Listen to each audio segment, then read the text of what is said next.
Hey everyone, Bill Lethman here for Money Evolution. In today's video, I'm going to be discussing how much you should convert from a traditional IRA to a Roth IRA, or quite honestly, whether or not you should actually be doing a Roth conversion at all. So if you've been on the channel and you've heard me talk about this topic before, you may have heard me talk about the number one thing that matters when trying to figure out whether you should do a Roth conversion or how much you should convert, and that is, what is your tax bracket today versus what is your tax rate going to be in the future? And maybe contrary to what a lot of people have been brought up to believe here with regard to their traditional retirement accounts, is that they put this money away, they took a nice tax deduction as the money went into those accounts, and then they thought, hey, I'll be in a lower tax rate in retirement than I was while I was working. And the reality that we're seeing for many of our clients is that as we start looking at these forecasted required minimum distributions and the large balances that are starting to build up for many people inside these IRA accounts, we find that it's very common to see somebody in a higher tax rate in retirement than they were even while they were working. So this is what we're going to talk about today, and a couple of the key considerations that you need to keep in mind to try to figure this out. Now, with that said, one of the things that we do here with our clients is we do comprehensive financial planning. So we're going to get into a lot of detail here today. Really, the best way to do this is through a comprehensive financial plan that includes a complete cash flow and also a tax analysis, so we can see, based on a number of different inputs that we're going to be talking about in this video, how that all kind of lays out over the next 5, 10, 15, even 20 or 30 years. So you can see what those future tax rates may actually be based on a number of these assumptions. So if you want to learn a little bit more about the financial planning that we do, you can head over to wealthvisionplan.com.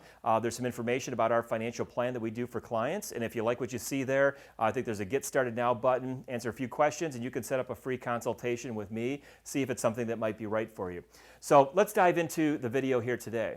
Okay, so let's jump in and let's talk about a couple of these key considerations that you need to think about. And remember, what we're talking about here is trying to figure out whether or not you might be in a higher tax bracket in retirement or a lower tax bracket. And again, what we're going to get to at the very end of this video is trying to determine a little bit about how much money you should be thinking about converting on an annual basis. And remember too, and you don't have to necessarily wait until retirement, because I think that's something that a lot of people mistakenly think, is that they're still working, maybe they're still thinking they're in a relatively high tax bracket, and maybe they're pushing it off saying, hey, I'm going to do some Roth conversions, but I'm going to wait until I retire to do that. So hopefully some of the information that I give you in the video here today will maybe help to debunk that a little bit, or at least have you thinking about whether or not a Roth conversion makes sense, even if you're still working and still making what you think is a relatively high level of income. So the first thing you want to think about is, how much do you actually have in those traditional retirement accounts right now today? And just to make this relatively simple here, let's say you're 62 years old, and let's say you have $1 million in traditional retirement accounts.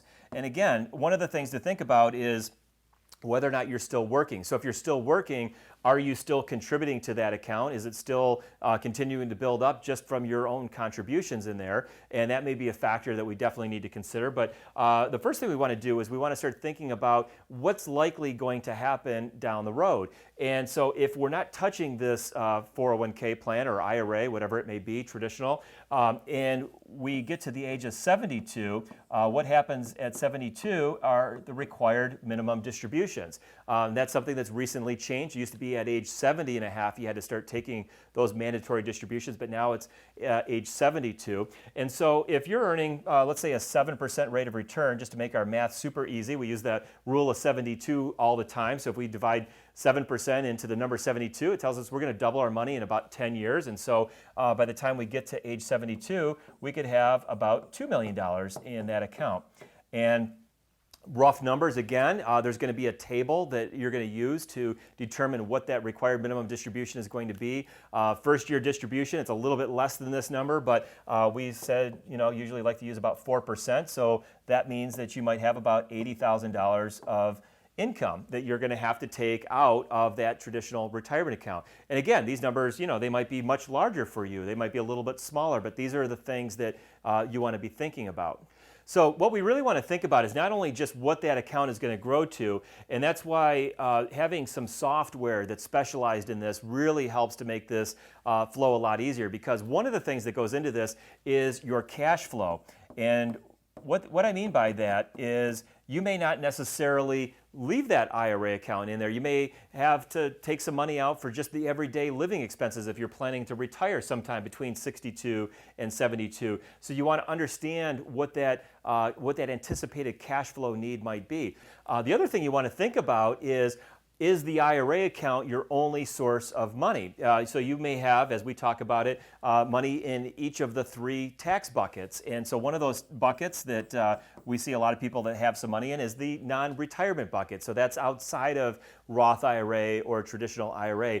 And what happens a lot of times is generally people don't like to pay taxes, and they know if they take money from their IRA account that they're going to have to pay taxes on that. So if somebody's built up a big chunk of money, let's say they have, going with our example here, let's say they have $500,000 in this non-retirement account, they know that they can maybe access that, especially if it's in cash or even if it's invested in something that they may have to sell.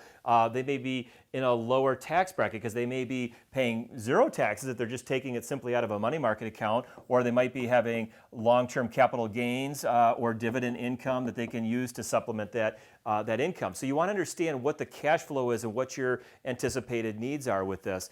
And again, what that's going to do is it's going to give you some idea of what that IRA account is going to build up on. Now, along with that, you're going to also want to make sure that you're including other forms of income, like pensions. Of course, Social Security would be another one. And remember, 85% or up to 85% of your Social Security benefit could be subject to tax. You may have other sources of income. You may have income coming from an annuity if that's something that's paying out on a regular basis. So annuity income. You may have real estate if you're renting property out, or maybe even some deferred compensation, let's say, that you had from your employer, and maybe for at least the first few years or maybe up to 10 years of your retirement, you're getting some of that deferred compensation. So you want to understand as you're going through this what your year-to-year tax rate is, and you're going to do that by trying to figure out what your taxable income is in each of these years going forward. And what we're going to do is then we're going to start looking at where that income falls within the different tax bracket. And again, that's what we're going to be using to make this determination. What is your tax rate today versus what is that tax rate in the future? So once you've run through a couple of those calculations, you kind of get an idea of where your taxable income may be this year and kind of out into the future. What we want to do is we're going to take a look at where that income falls within the IRS federal tax brackets. And again, kind of to refresh here, what we have going on right now for 2021 is we have still the Tax Cuts and Jobs Act. They went into effect in 2018. They're set to expire at the end of 2025. So in 2026, we're going to revert back to the old tax rules prior to the Tax Cuts and Jobs Act. So we'll have to see what happens, and there's always the possibility that tax rates may even change before that. They may be left low and made more permanent, or they may change and they may go up. And of course, that's one of the fears that a lot of people have, is that tax rates are going to just continue to go up. In fact, that's one of the things we talk about a lot, is we feel that tax rates are more likely to go up than they are to go down. So these are some of the things that we want to think about as we're looking at this. And so if we're looking at the tax table here, I'm going to make that a little bit bigger, we can kind of see, let's say our income is $250,000. So what we need to do is we need to find, for married couples filing a joint tax return, where that is. And so if our income is, over $172,000, and we say we have $250,000 of taxable income, we know that we're in the 24% tax bracket, and as of 2021, the tax rates, we can go as high as $329,850 and still be in that same 24% tax bracket. So again, as we're starting to map this out and we see, okay, 24% tax rate, what is that rate likely going to be in the future? Is my income going to be pretty consistent? Do I expect that I'm going to continue to have $250,000 of taxable income? Is my future required minimum distributions going to possibly push me up into a higher tax bracket if I'm not being a little bit more aggressive with some of those distributions? And one of the things we can do, and we continue to come back to kind of these old tax rates, this is the 2017 federal tax table, and I put this up here because this is the way the tax worked before the Tax Cuts and Jobs Act went into effect. So if nothing else happens and Congress does nothing, we're going to revert back to this tax table. Now, of course, it will be adjusted a little bit for inflation. So the numbers we see here will be a little bit higher if they do, in fact, come into effect in 2026. But we can see right here that $250,000 of income actually for a married filing a joint tax return actually put us in the 33% tax bracket. So again, what is our number one thing that we're trying to figure out as we're looking at Roth conversions? Is our tax bracket going to be higher in the future? If it is, then we may want to pay some taxes right now. So in this case right here, to kind of answer the question, how much money should we convert? Well, a simple thing would be to convert, I guess, about $88,000 or so, which is the difference between the $250,000 of taxable income that we have right now and the upper end of the tax bracket there, $329,850, which is the top end of the 24% tax bracket. Okay, so probably one of the easiest answers to this initial question that I brought up at the very beginning of the video, how much money should you convert to a Roth IRA, is to simply look at where you are in your current income tax bracket and then think about doing a Roth conversion that brings you up to the top of that bracket. So in this example that we've been using here, if you've got $250,000 of taxable income, you can contribute or convert, I should say, about $80,000 from a traditional IRA to a Roth IRA, and it's still going to keep you pretty much in that 24% tax bracket. And again, what we need to be thinking about, make sure we've properly calculated, is that 24% tax bracket a lower bracket than what we feel it's going to be in the future?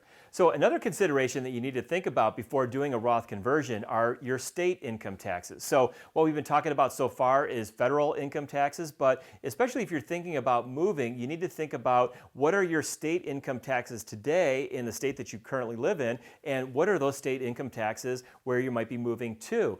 Most of our clients, I would say, probably move from a higher tax state to a lower tax state, or even to a zero tax state, I think is another very popular move. It's something that I personally plan to do when I retire. But anyway, if you're even in Michigan here where we have a 4.25% state tax, or even if you live in California where it's 12% plus, moving to a 0% tax is something you need to think about, because again, when we're talking about doing a Roth conversion, we're trying to answer the question, are you going to be in a higher tax or a lower tax rate in retirement than you were while you're working or when you made the conversion? And so if you're going to a low tax state, that's something that is going to obviously help to bring that overall taxation down. So it's something you need to kind of think about as you're looking at making this type of decision. Now, the last thing I want to talk about here is something that has come up here recently, where I've talked to several clients that want to get super aggressive with their Roth conversions. And I've talked to one client in particular that wanted to be really aggressive. This individual had an IRA account that was totaling up in the multi-millions of dollars and was very concerned about taxes going up. And so this individual felt that income taxes were, going up much sooner than later, and that they were going to start going up by a lot. And it wouldn't be surprising if they did go up if they started hitting the kind of income tax brackets that this individual was in, or the IRA account balances that this individual had. Because if the IRS is going to start taking on trying to figure out how they can get more taxation, maybe multi-million-dollar IRA accounts is a pretty good spot to start, as far as maybe gaining some additional tax revenue. Let's take a look at an example. Let's say that you have $5 million in a traditional retirement account, or it could be your 401k, or a combination of all those accounts. And let's say it totals $5 million. As we talked about in the first part of the video, one of the things we want to think about is what is that account maybe going to potentially grow to over your lifetime? And in particular, what's it going to grow to that magic age of 72? So if we kind of use the similar example that we started with, and we say if you're 62 right now, if you don't take any money out of that account could be $10 million if it in fact earned a 7% rate of return. That's the way the math works out. And instead of having to take out $80,000 per year that you add to your ordinary income, in this case, 4% of that would be that you'd have to take a $400,000 required minimum distribution. And that's going to be on top of everything else that you may have going on. You may have other income from other investments. You may have pension. You may have Social Security income. And so that $400,000 right there, if we look at where that falls within the tax bracket, that's already getting you up into a much higher bracket, especially when we look back at the 2017 tax rates once the Tax Cuts and Jobs Act rates expire at the end of 2025. So one of the things you may be thinking about doing, and it's not completely an uncommon thought, is to say, okay, if I know that's the path and that's where this is going, I need to get this out of the traditional IRA account, I need to get it over to a Roth IRA, and I need to do it as quickly as possible. And so it wouldn't be uncommon for somebody to think, hey, I'm just going to convert that entire $5 million over today from a traditional account to a Roth account. And in fact, I'm sure many people have probably done this. And they say, okay, I'm going to take $5 million, I'm going to move it over to the Roth side, and then I never have to worry about paying taxes on that money ever again. And in doing that, of course, you're going to have a very large tax bill. As the tax rates are right now, it's going to be that most of that $5 million is going to put you in a 37% tax bracket. You may say, okay, well, 37% is a better tax rate than the 2017 top tier tax rate, which is 39.6%. So you say, okay, Bill, what you've been saying is, in fact, that if I'm going to be in a higher tax bracket when I go to pull this money out than I am today, that I should convert the money, and I should maybe convert that all very quickly. So what we actually want to look at here is we want to talk about your effective tax rate, and that's going to be something different than your marginal tax rate. So we're absolutely true and correct to say that if we're looking at just the top line, that our future tax rate on that money may be 39.6% versus 37%. But in reality, not all of our tax is going to be taxed at that highest marginal tax rate. So if we're looking at, for example, for 2021, we see that the top tax bracket is above $628,300, and anything above that number is going to be taxed at 37%. Which means that we have a whole bunch of income up to that $628,300 level that is actually taxed at a whole bunch of different rates. Some of that money is actually even taxed at, the 10 and 12% tax rate. But again, anything over that. So in this case right here, if we're converting $1 million, and again, this isn't taking into consideration necessarily what maybe your other sources of income are, but just looking at the conversion, a little less than 400,000 of that would be taxed at that 37% tax rate. Whereas when we do a conversion that's larger, even if we were to do a $2 million conversion, or if we did, like we talked about, maybe to convert all 5 million of it, then the majority of that money is going to be taxed at 37%. So that's kind of what we need to think about. And if we look at this and say, okay, we've got 5 more years of these lower tax rates, we can then spread that out. Now, hopefully there's going to be some growth on the accounts along the way, and so those accounts don't necessarily have to be drawn down to zero by the end of the 5 years, but even beyond that, so even when we look at 2026, if in fact that's the year that we go back to those old tax rates, where is your taxable income going to be? So a lot of times people think, okay, we only have a limited window to do these Roth conversions, but in reality, when we look at even maybe where somebody would fall in their income tax bracket in 2026 and beyond, especially if 2026 is before they turn 72 and those required minimum distributions kick in. So that is one of the big kind of, I don't want to say there's a deadline to that, but that is one of the key ages that we get to. So, if you turn 2026 and you're 68 years old, you have 4 more years in those middle years where even though you may be back to those old tax table rates, you still can do some more conversions in those years before you get to 72. And even 72, don't be afraid of that. Just because you hit 72 and you have some required minimum distributions, look at what those required minimum distributions are going to do to your income over time. And again, this gets a lot, very complicated as we're looking at this on, pen and paper and doing hand calculations or even doing some spreadsheets. And again, that's why we use the software that we use, so we have the ability, to kind of map this out so we can see, okay, let's throw in an alternate scenario and let's see what a $100,000 per year Roth conversion does, and what is that doing to bring down those required minimum distributions? Or in some cases where we have much larger IRA balances, we're looking at doing, $300,000, $400,000, $500,000 Roth conversions every year. Sometimes it is $1 million per year, depending on how much you have in there. And so these are all the factors that we want to look at. And what I'm an advocate of is trying to smooth out or balance your tax rates over time. And I think there's some people out there that, kind of talk about the same subject that I talk about, that do advocate for, kind of really front loading, those conversions, in those first few years, 2020, 2021, through 2025, and say, okay, that's our window. But in reality, taking some of those big conversions to get your IRA or 401k balance down to zero within those, 5 or 6 years, may be pushing you up into too high of a tax bracket. You may be paying, 32, or maybe you might even paying 37% tax. And as we kind of map it out, once all of your money's in a Roth IRA and you can take penalty-free or tax-free withdrawals from that Roth IRA, we may find that you might be back to a 25 or 28% tax bracket, even if we do go back to those old tax tables. So again, it takes a lot to kind of figure some of this stuff out, but hopefully the video today gave you at least some of the big things that you want to think about. And don't feel like some people do that you have to